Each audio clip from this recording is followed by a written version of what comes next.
Scholars have noticed this phenomenon of ancient people that wanted to make a name, and they would build, it's called a ziggurat, a tower that looks like a ladder, steps that going up. Now, what the scholars are saying is they didn't expect to go up. They expected somebody to come down. Now Jacob went out from Beersheba and went towards Haran. So he came to a certain place. Now listen, wait a minute. He came to a certain Place.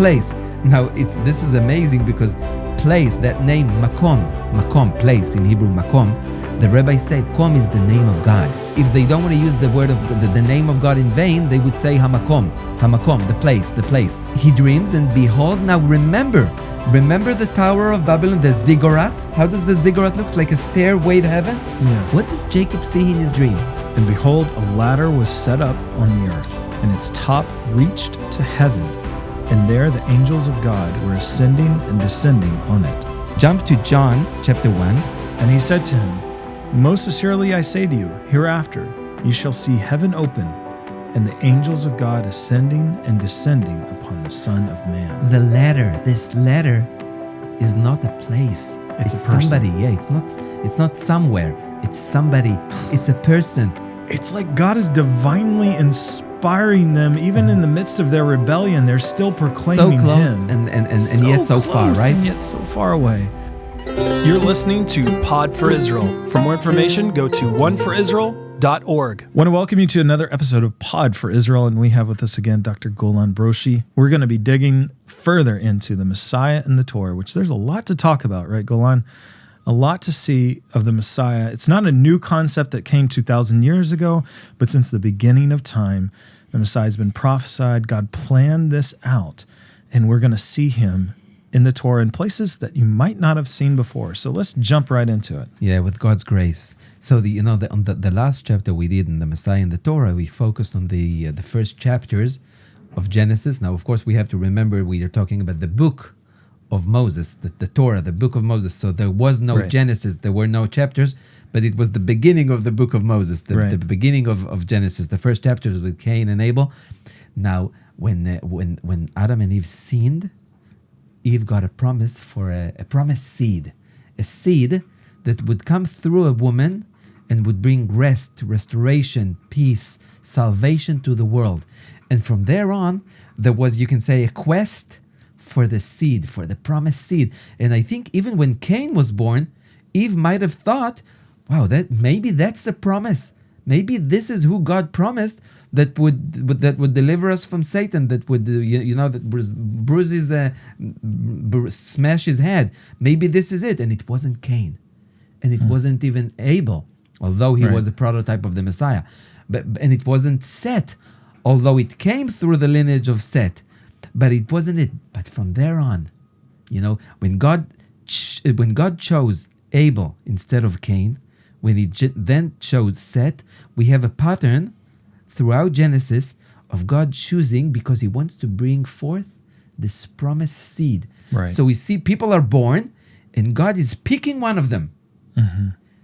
God is picking one of them, and of course, it's in accordance with what Paul says in Galatians 16. We're not going to read it, but it's a singular seed that comes from Abram. It's God is looking for that promised seed. He's going to bring one seed, and we're going to see today who the Messiah is going to come from in the end. Right. The movie is it's gonna be a happy ending, but we're gonna get there. So listen. So then Noah is born, and his father is naming him Noah because Noach in Hebrew is rest, rest, peace, restoration. Yeah. And his father really thought, again, this is the tradition they had from Eve, that they're expecting a seed to bring this rest. So Noah's father probably thought this is it, and he even called him Noah because he might bring rest. He might bring us rest at last. But it doesn't happen. Again, it doesn't happen because the first thing that Noah did after he went off the ark is plant a vineyard and get drunk. Yeah. And then what happens? Another mess, right? Yeah, with his son. Right. But God chooses a son. Noah has 3 sons. Right. Now, God chooses, of course, like Cain and Abel. He chooses. He's going to choose one. He chooses, how do you call his name in Hebrew? The Shem. Yeah. Shem, you say in English Shem, because Noah had 3 sons, and he chooses Shem. Right. That's why actually Arabic and Hebrew are called languages Shemiot, Safot Shemiot, because they're descended from Shem. Right. Yeah? So God chooses Shem, but then in chapter 11, Genesis chapter 11, we hear of a really familiar story, but this story echoes to the rest of Genesis. And if you can just read the first verse, and everybody would know what story are we talking about. It's Genesis 11. It's just after the flood. The flood is over. All the people are together, and listen what they're choosing to do. Genesis 11, just verse 1. Genesis 11. Now the whole earth had one language and one speech, and it came to pass as they journeyed from the east that they found a plain in the land of Shinar. And they dwelt there, and they said to one another, Come, let us make bricks and bake them thoroughly. They had brick for stone, and they had asphalt for mortar.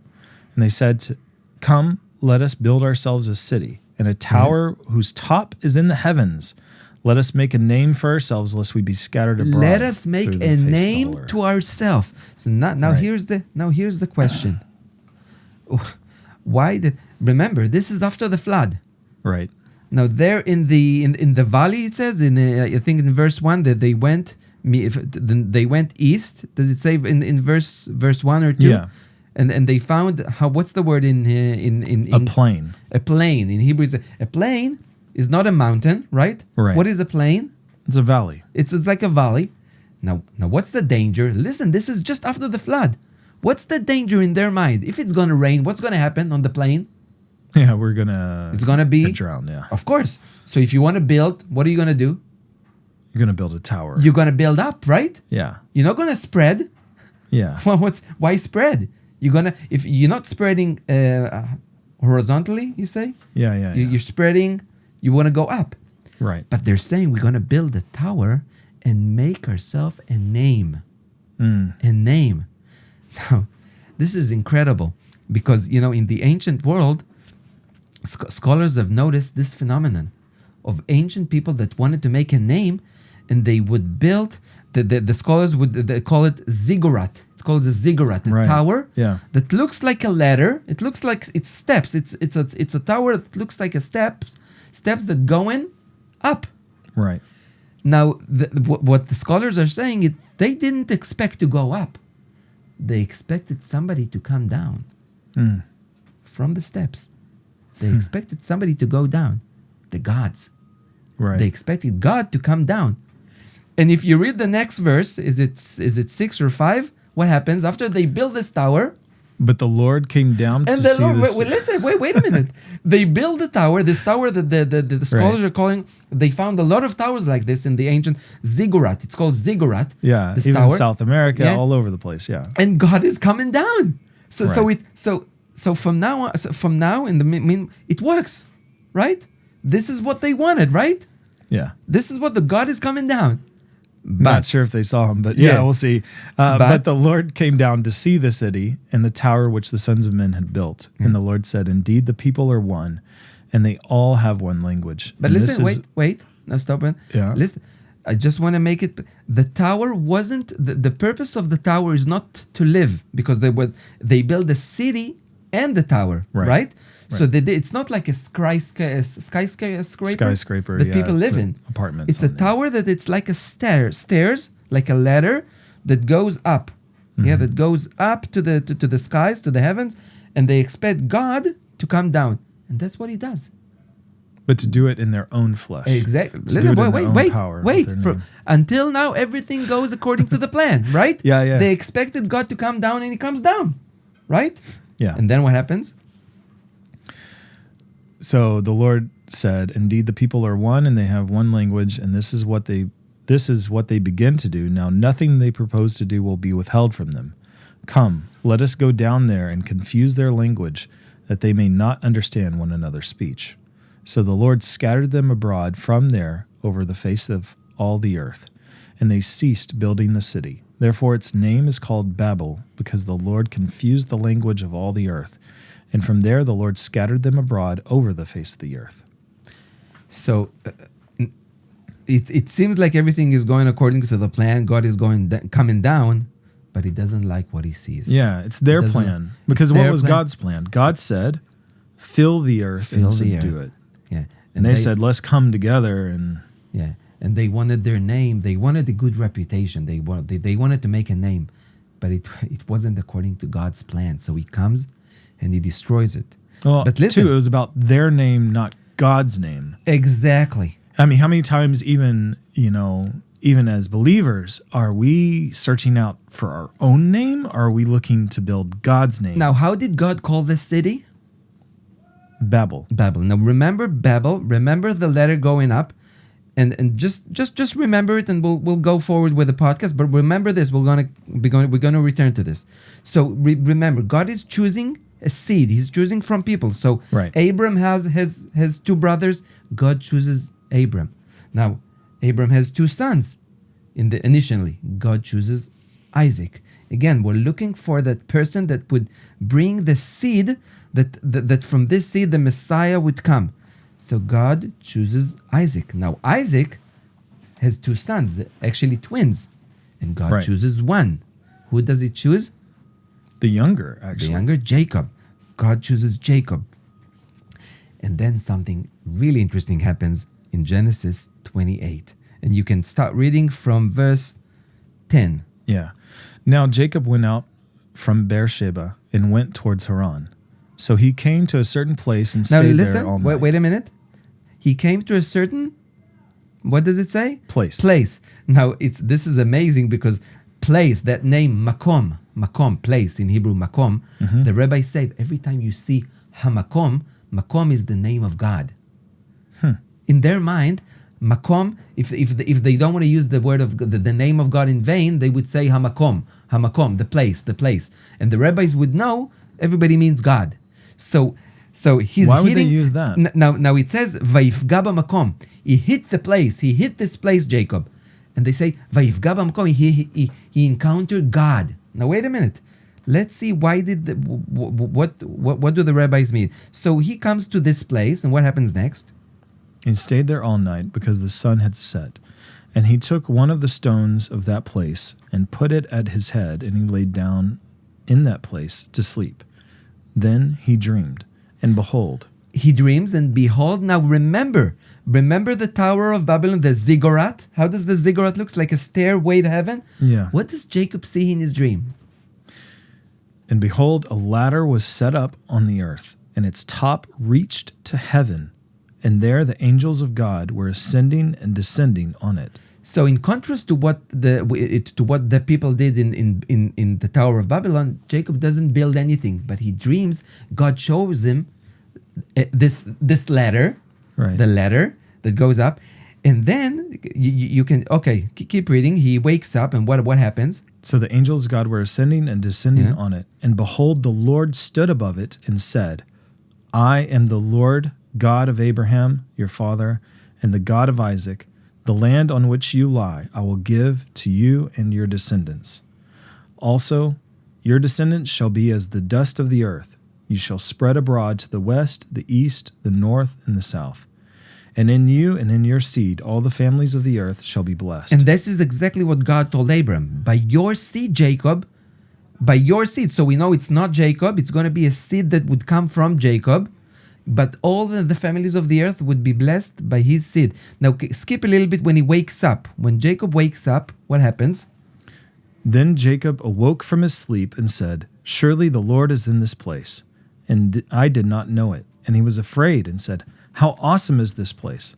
This is none other than the house of God, and this is the gate of heaven." Now, this is incredible, because that was really the gate of heaven when God met him.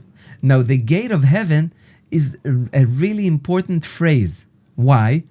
Because scholars are saying that Babylon, the city, how do you call that city in English? Babel.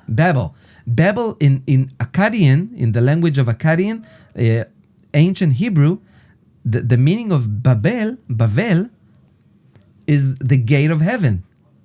The meaning of Bavel Really? is the gate of heaven. So remember. See, because we think typically in the Western world, we hear Babel and it's like to babble on, to not be understood, to be in Akkadian, confused. the ancient Hebrew, Akkadian, what Hebrew sprang out of, the name Bavel, Babel, means the gate of heaven. Wow. So they thought after they built the tower, they're building this tower, a ladder, and they're thinking this is the gate of heaven. It's here, and God is saying no. This is our own gate of heaven for our name. Yeah, God is saying no. With Jacob, he said no. But see this too. The gate of heaven is here in Israel. Right. This is the gate of heaven. This is the letter. This is the right ziggurat. This is with Jacob. That's the right letter. And Jacob's, this is the gate of heaven. In contrast to their gate of heaven, no, this is the gate of heaven. Because you know what? Their gate of heaven was built for their name. Now, what does God do at the top of that gate? At the top of this gate, he proclaims his name. Exactly. So they proclaim their name as the way to heaven. He's saying, no, my name is the gate to heaven. That's beautiful. Now we go back to that. Remember what the rabbis say about the place? The place is not a name of a place. It's a name of God. Of God. Now jump to John chapter 1. Yeah, John 1, 46. And Nathanael said to him, can anything good come out of Nazareth? Philip said to him, come and see. Yeshua saw Nathanael coming towards him and said to him, behold, an Israelite indeed, in whom is no deceit. Mm-hmm. And Nathanael said, how do you know me? Yeshua answered and said to him, before Philip called you, when you were under the fig tree, I saw you. Yeah. Nathanael answered and said to him, Rabbi, you are the Son of God. You are the King of Israel. Yeshua answered and said to him, because I said to you, I saw you under the fig tree, do you believe? You will see greater things than these. What are you going to see? And he said to him, most assuredly I say to you, hereafter you shall see heaven open, and the angels of God ascending and descending upon the Son of Man. This letter is not a place. This letter ends, the way to heaven, the gate for heaven, the gate to God is not a place. It's a person. Somebody. Yeah, it's not somewhere. It's somebody. It's a person. This is Yeshua the Messiah. It's amazing. So the rabbis, they got a little bit of that. They said this place is God. It's not just a place, because it's such the place is such a general term, but they're looking to this point of Jacob's vision and saying the place is not just a place, the place is God himself, and then here Yeshua is proclaiming himself as the ladder. He's the ladder. He's the gate to heaven. But why would the rabbis say that? It's like as I've dug deeper and deeper in my life into the rabbinic Judaism and stuff, you see the bad that we kind of went over in our first series, but then you also see it's like God is divinely inspiring them, even in the midst of their rebellion. They're still proclaiming so close Him, and yet so far, right? And yet so far away. Yeah, wow. So this is Yeshua is the gate to heaven. Yeshua is this ladder. Yeah. Yeshua is that place. He's it. But we have Houston. We have a problem. You say in America, Houston, we have a problem. Yeah. because Jacob doesn't have only 2 sons to choose from. Right. Jacob has a dozen. So now from 12 tribes, who is God? God is looking for a seed. Right. One seed. Now Jacob has 12 sons. Who is it gonna be? And by the end of Genesis, the focus is on one person. I think 9 or 10 chapters are focusing on one. And as you look through it, you see it was kind of slim pickings. And as we read through it, it reads like a soap opera. These guys, his sons were, he had a lot of problems. Yeah, but one son above them rises up, and he's almost perfect. Yeah. Yeah, and he's betrayed. They want to murder him. He saves them, and one son. And he's like a perfect foreshadowing of Yeshua himself. And remember, the rabbis were expecting two messiahs. One of them was the Messiah son of Joseph. Yeah. So even the rabbi, so Joseph is really a good candidate. Yeah. You know, if you're reading from Genesis 37, you're thinking, wow, this is Joseph. The seed is going to come. It's either Joseph or the seed is going to come from Joseph. Right. Because Joseph, but then something incredible happens because God is saying not so fast. Right. Joseph is almost perfect, but it doesn't have to be Joseph. And I think if you read from it's Genesis 37, verse 26 and 27. So Right. Genesis 37. Remember, the whole focus is Joseph. Joseph is the hero of the plot, and then we have a hint for something else. Genesis 37, 26, 27. Yeah. So Judah said to his brothers, "What profit is there if we kill our brother and conceal his blood? Come, let us sell him to the Ishmaelites. So Let us not have our hand upon him, for he's our brother in our flesh." And his brothers listened. he's our brother in our flesh, and who says it? Not Reuven, not the oldest. Well, Reuben, I mean, you Reuben would told them, say "Don't-" Reuben was even better because he was plotting to come and save him later. He was still afraid of his brothers to speak out, but But Reuben is then forgotten. He's not going to appear anymore. yeah. But now somebody else pops up. Judah pops Judah. up. And what But Judah? I'll even say here, Yeah.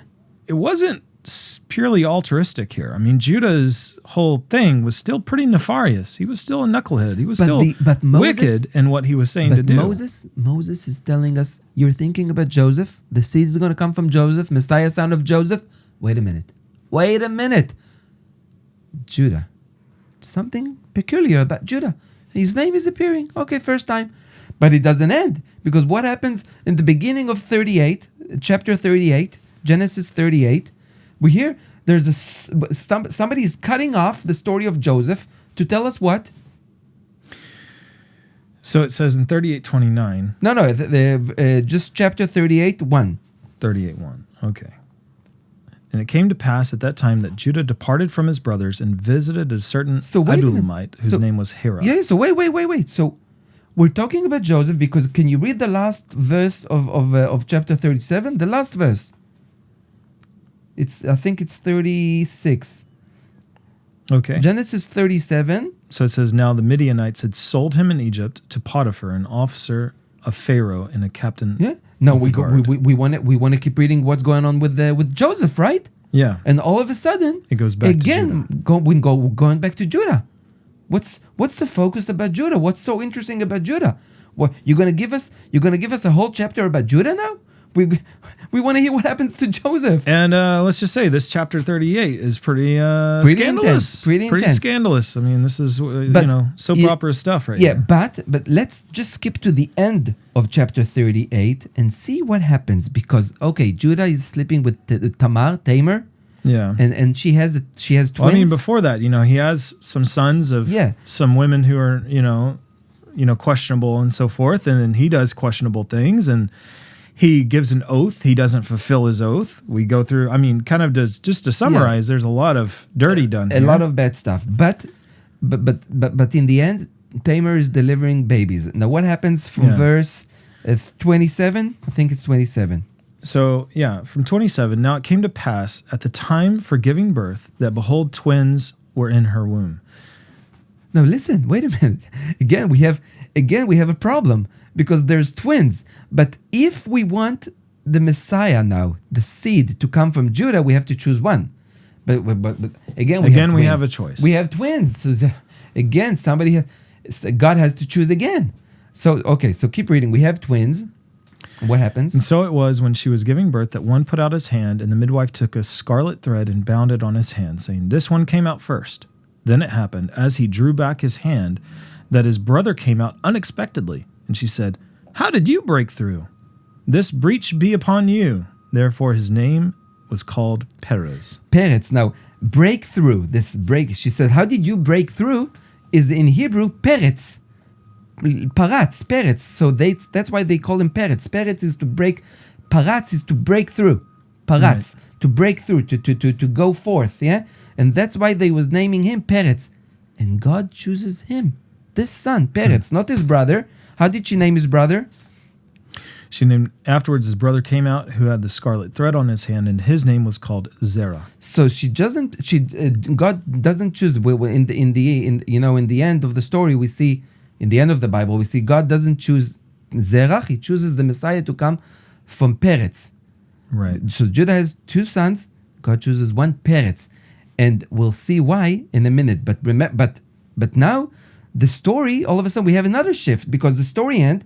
And if you read 39 verse 1... And you know what? Even before we go in there, it's like, just to think about this drama of 38, is you see inside of that a broken man who's made so many mistakes. Mm-hmm. And it's like God intentionally is bringing out, this man is flawed, deeply flawed, character flawed, made so many mistakes. This is a guy who needs redemption. He thinks he sleeps with a harlot. He thought he was sleeping with a harlot. Yeah. Tamar had, because he was breaking his oath, Tamar, and here's the beauty of it. God really exalts the women here, because here's Tamar's faith, his lack of faith, his lack of oath keeping. It's an initiative, right? But she saw something here. She saw something of, it's kind of like that she saw that it was worth something, that the seed would continue forward, and to be a part of this family was valuable to her. And maybe she believed in the God of Abraham that pushed her this way to say, no, I'm going to do whatever it takes to get that.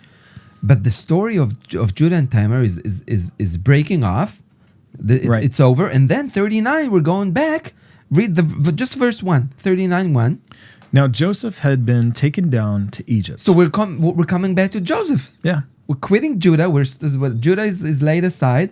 And now, what's interesting, if you read 37, the last verse of chapter 37, and then the first verse of 39, it's like it never ended. The story never ended. Yeah. Look, just try this exercise. Read the last verse of 37, and then the first verse of 39. You mean of 38? Okay. No, the first verse of 39. The first of 39 okay, of Joseph. I see. Yeah. Okay, so now the Midianites had sold him in Egypt to Potiphar, an officer of Pharaoh and the captain of the guard. Yeah, and then 39:1. Now Joseph had been taken down to Egypt, and Potiphar, an officer of Pharaoh, the captain of the guard, and Egyptian. Exactly. So it's again, so it's picked right up. We're just picking it up, picking the story as if Judah never existed. Okay, back to Joseph, back to the main character. What a contrasting figure too, because here Joseph, being a slave, being a victim of this crime, really perpetrated by Judah, is a better man in every way. And if you read 39, better man, you see how better. 39:3, what does it say? 39? 39 verse 3, verse, and his master saw that the Lord was with him, and that the Lord made before, so read verse 2, verse 2.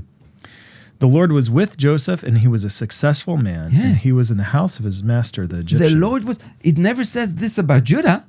But then also look at what he did with Potiphar's wife. He resisted temptation. Incredible.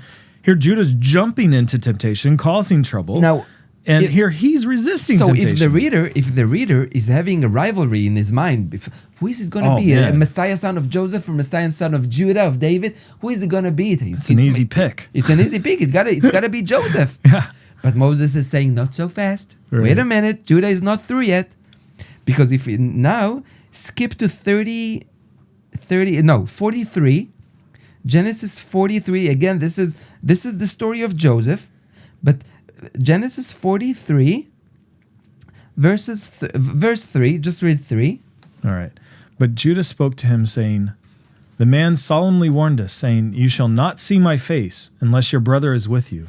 If you send our brother with us, we will go down and buy you food.'" So remember, they're telling Jacob, their father, that this master in Egypt, Joseph, they don't know it's Joseph, but this master wants to see their younger brother. Yeah. And Jacob is terrified. He doesn't want to lose another brother, let alone his youngest one. He doesn't want to send Benjamin. So what does Judah tell him? Keep reading. What does Judah tell his father? He said, "But if you will not send him, we will not go down. For the man said, 'You shall not see my face unless your brother is with you.' And Israel said, 'Why do you deal so wrongfully with me, as to tell the man whether you had another brother?' But they said, 'This man asked us pointedly about ourselves and about our family, saying, Is your father still alive? Have you another brother?' And we told him according to these words. How could we have possibly known what he would say? Bring your brother down?" Yeah. Then Judah said to Israel, his father, And listen carefully. send the boy with me, Yes. and we will arise and go, that we may live and not die, both we and you and our little ones. I myself will be surety for him. From my hand you will require him, if I do not bring him back to you. So Judah is putting himself to be the assurance of Benjamin. Yeah. Right. He's gonna be his ransom. Yeah. It says in Hebrew, you can say it's like Judah is the ransom. He's like the guaranteed for the safety of Benjamin. He's putting himself. But still, the main character of the story is still Joseph, because they're going with Benjamin to Joseph. And then, when Benjamin comes, Joseph sees him, and then he heeds the cup. Remember his cup in Benjamin's bag, right? And the guards of Joseph are finding this cup, and they're bringing Benjamin, they're bringing the brothers, and they're saying, how could you steal from us? How could you steal the cup of Joseph after all he did for you? Right. And the brothers are shocked. We didn't do anything. And Benjamin is saying, I didn't do it. Yeah. But Joseph is saying, no. You go. But we found the cup in Benjamin. He's going to be in prison. I'm going to take him. He's not going back to Israel. Benjamin is staying here in prison. And this is... Now this is amazing. Brace yourself, because this is the vocal point. This is it.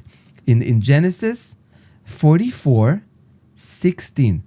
Read Genesis 44:16. Then Judah said, what shall we say to my Lord? What shall we speak, or how shall we clear ourselves? God has found out the iniquity of your servants. Here we are, my Lord's slaves, both we and he also with whom the cup is found. Again, remember, Joseph is the hero of the plot.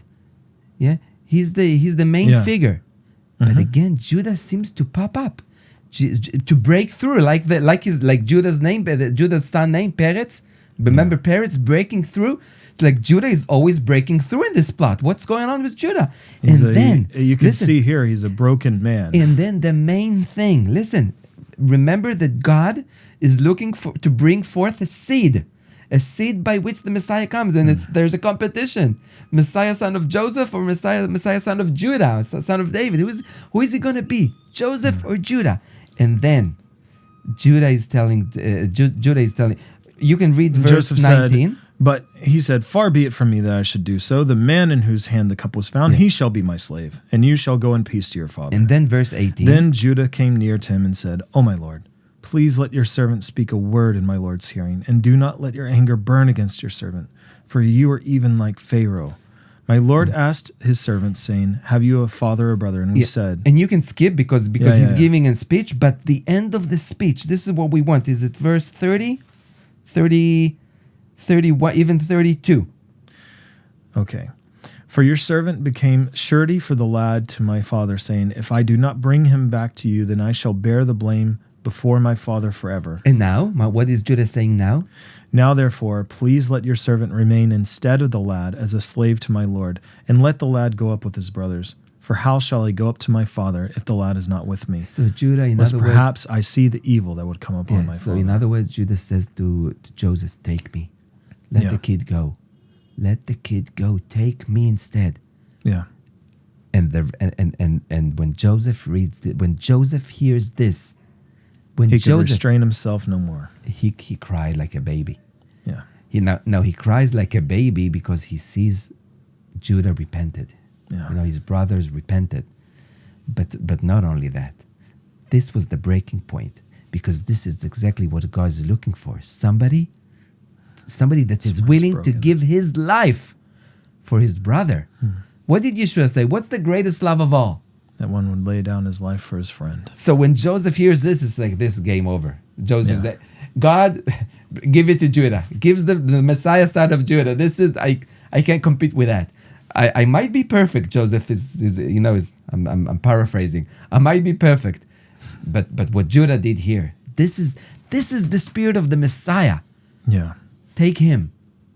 Let him go. Take me. Let the boy go. Let him go.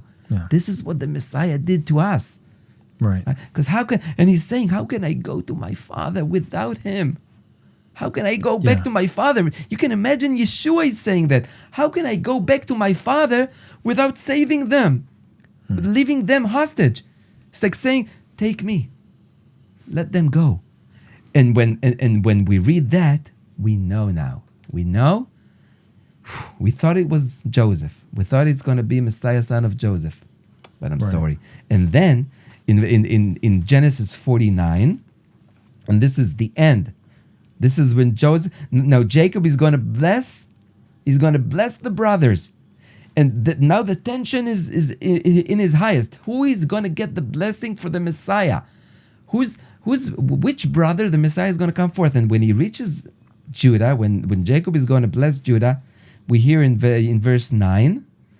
So it's Genesis 49. Starting in verse 9. 8, he says, Judah, you are he whom your brothers shall praise. Yeah. Your hands shall be on the neck of your enemies. Your father's children shall bow down before you. Judah is a lion's whelp. From the prey, my son, you have gone up. He bows down. He lies like a lion. As a lion, who shall rouse him? The scepter shall not depart from Judah, nor a lawgiver from between his feet, until Shiloh comes. Shiloh, and the rabbis say Shiloh is the name of the Messiah. Yeah, so and to him shall be the obedience of the people. Exactly. So the promised seed is going to come from Judah. Right. We thought it's going to be Joseph because the plot was Joseph was the hero. He was the star. Yeah. But no, because of that act of Judah, this self-sacrificing himself, this shifted the whole thing. And it's although Joseph is the chosen one, almost the Messiah is going to come from Judah. And we're going to end this podcast with, and this is even more incredible, because in Ezekiel, this is exile. Everything is going bad. Everything is going down, and God is still looking. Ezekiel 22, verse 30. Ezekiel 22, verse 30 says, So I sought for a man among them who would make a wall and stand in the gap before me on behalf of the land, that I should not destroy it, but I found no one. God is still looking for somebody to stand in the gap, and there's no one. But here's the hint. There is someone, and there's a hint you can see only in Hebrew. You said the gap, right? Right. But in Hebrew, it's peretz. In the peretz. So does peretz, the name peretz, remind you something? Yeah, just from earlier. Right. Genealogy of Judah's son, Peretz, which from Peretz, the Messiah Yeshua would come. Right? Because we read in the end of Ruth, the end of the book of Ruth, that David came through Peretz. Right. David came through Peretz, through Judah and through Peretz. So Ezekiel God is saying, I'm looking for somebody to stand in the Peretz, in the gap. It's amazing. And now you wonder, who is it gonna be? And Ezekiel himself is giving the answer. In Ezekiel 37, verse 24. All right. David, my servant, shall be king over them, and they shall all have one shepherd, and they shall also walk in my judgments and observe my statutes and do them. Then they shall dwell in the land which I have given to Jacob my servant, where your fathers dwelt, and they shall dwell there, they and their children and their children's children forever. And my servant David shall be their prince forever. Moreover, I will make a covenant of peace with them, and it shall be an everlasting covenant with them, and I will establish them and multiply them, and I will set my sanctuary in their midst forevermore.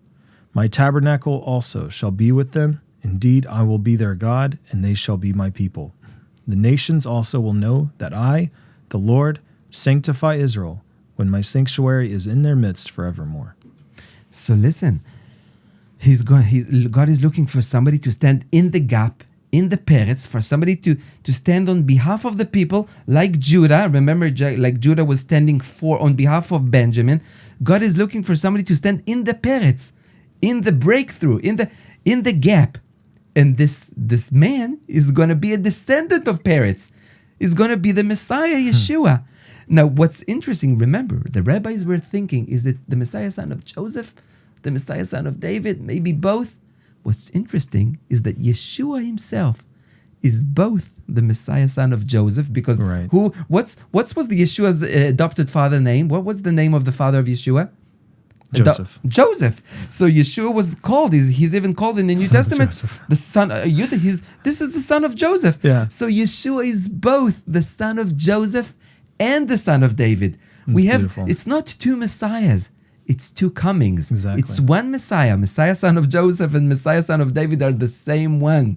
He's the son of Joseph, and he's perfect, and he's willing to stand in the gap for his brothers. And this is what Yeshua did for you, for me, and for the rest of the world. He's standing in the gap. And you look at it too. And I hope this encourages you to see that God used the most broken of them, the most flawed, to bring forth the Messiah himself. Peretz, right? Bring forth. To Peretz, the Messiah.